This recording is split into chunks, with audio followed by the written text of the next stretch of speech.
Assalamualaikum warahmatullahi ta'ala wabarakatuh. Waalaikumsalam warahmatullahi wabarakatuh. Bismillah walhamdulillah wassalatu wassalamu ala rasulillah Sayyidina Muhammadin Sallallahu alaihi wasallam ibni Abdillah wa ala alihi wa sahbihi wa mawalah. La hawla wa la quwata illa billah, amma ba'd. Faqala Allah ta'ala fi kitabihil karim, a'udzu billahi minasy syaithanir rajim. Bismillahirrahmanirrahim. Ud'u ila sabili rabbika bil hikmati wal mau'izatil hasanah. Qala an-nabiy sallallahu alaihi wasallam, man salaka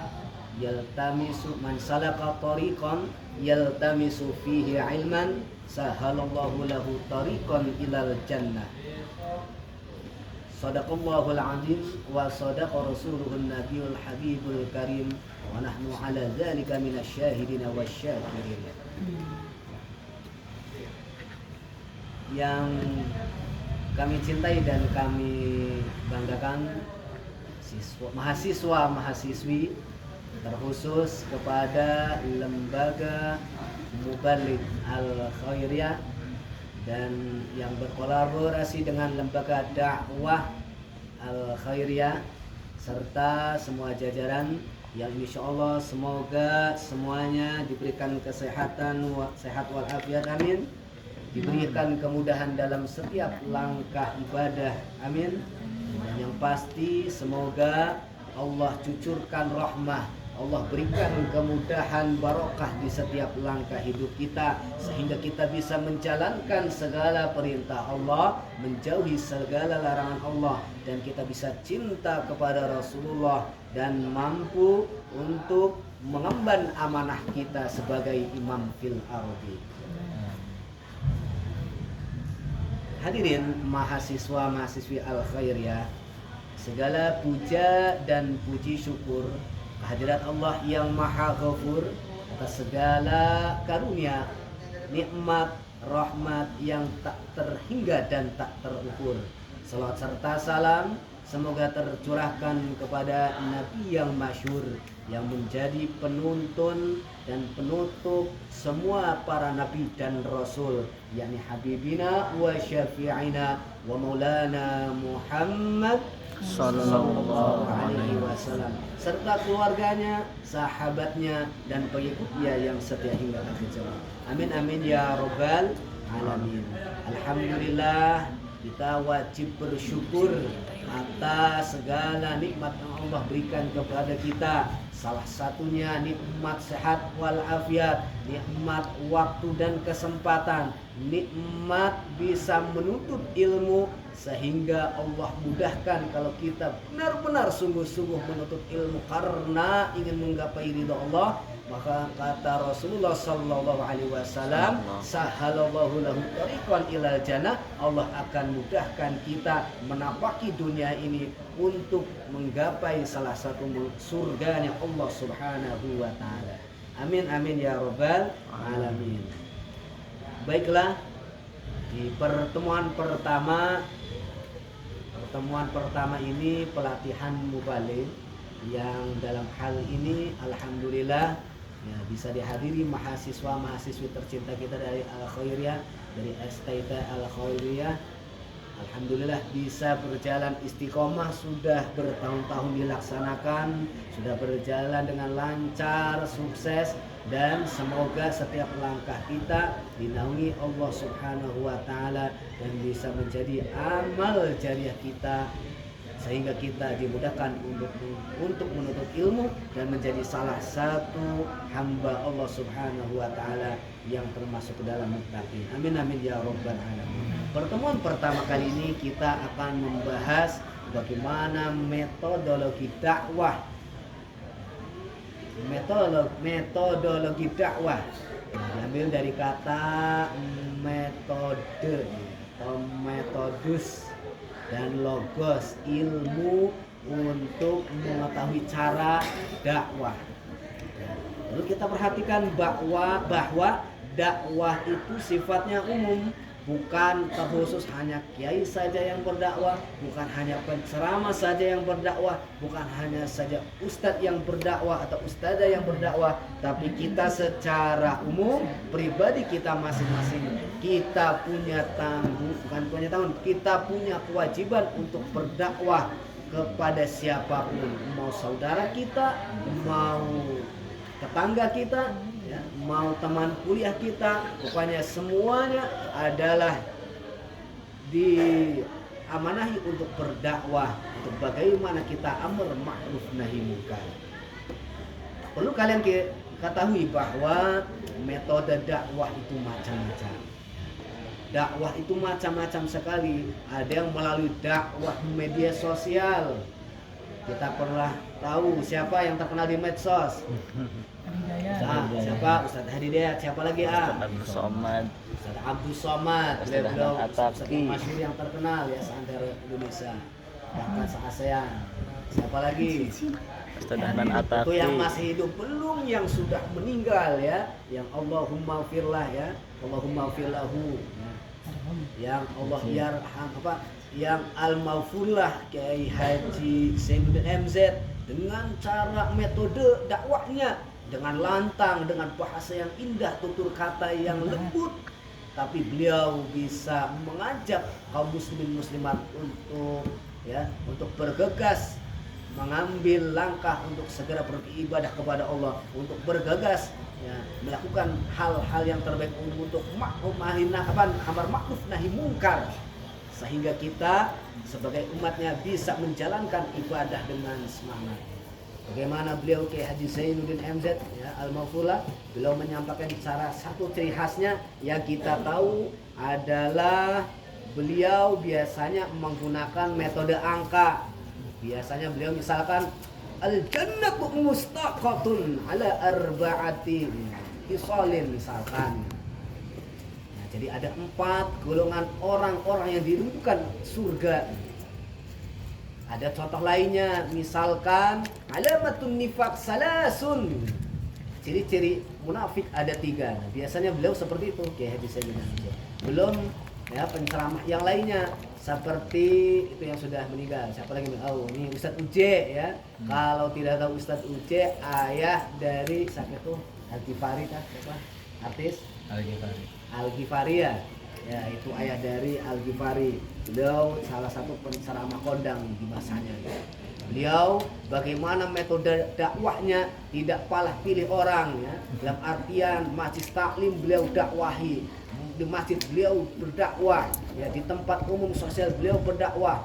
Kumpulan anak-anak muda milenial saat itu ya, yang dimana ya hanya suka tongkrongan, suka brutal, tapi beliau ajak bisa diajak untuk berhijrah, untuk menjadi lebih baik lagi, sehingga banyak pengikut-pengikut beliau yang mengikuti langkah beliau untuk berdakwah. Belum lagi kiai dan ustadz yang lainnya, atau bagaimana metode mamah dedeh yang beliau itu bahasanya sungguh lemah, lembut, ciri khas ketawanya yang indah, yang dimana ibu-ibu ketika hadir di pengajian beliau terpukau dan mengikuti apa yang beliau sampaikan. Itu salah satu metode para kiai, para ustadz-ustadzah dengan metodenya masing-masing, sehingga orang yang didakwahi, orang diajak untuk berhijrah, untuk menjadi pribadi yang lebih baik itu mengikuti langkah-langkah beliau, mengikuti apa yang beliau sampaikan. Itu titik temu dari berdakwah. Bagaimana dai, orang yang mengajak kepada kebaikan dengan orang yang diajak untuk melakukan kebaikan, sama-sama melakukan kebaikan. Itu adalah salah satu titik kunci nilai dakwah. Bagaimana dakwah kita mengena, bagaimana dakwah kita bisa tersampaikan dan teraplikasikan oleh audiens kita. Ya, oleh audiens kita. Bukan ya Bagaimana penceramahan yang ngomong saja sampai berbusa tapi nol ya. Semua jamaahnya mengantuk ya. Makanya metode dakwah itu masing-masing. Ada yang dengan humornya, karena humor tersebut audiens bisa mendengarkan dan bisa memahami sehingga bisa mengaplikasikan apa yang disampaikan oleh pendakwah tersebut.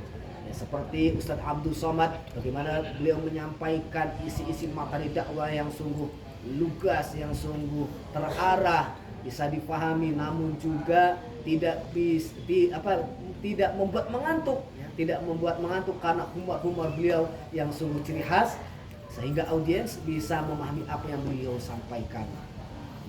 Itu adalah salah satu sekelumit contoh yang bisa kita jadikan panutan untuk dalam hal berdakwah.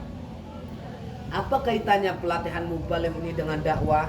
Dakwah ya atau dai dan mubaligh satu kesatuan sama, beda bahasa tapi satu tujuan ya. Satu muradnya, satu tujuannya sama. Yang dituju adalah bagaimana orang yang mengajak kepada kebaikan, kepada audiens atau kepada orang yang diajak sama-sama melakukan kebaikan dan sama-sama ingin meningkatkan kualitas diri sehingga di masa depan, di masa yang akan datang bisa lebih baik dari masa yang sekarang. Itu salah satu kunci dari nilai dakwah. Tadi sudah dakwah. Kalau dakwah itu diambil dari kata da'a yad'u da'watan.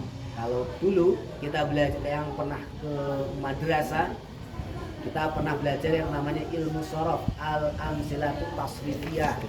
Nasara, nasara, nasaru, nasarat, nasarata, nasarna, nasata, nasartuma, nasaratum, nasarati, nasartuma, nasartun, nasartun, nasarna. Itu namanya amsilah mukhtalifah, amsilah mutaridah ya.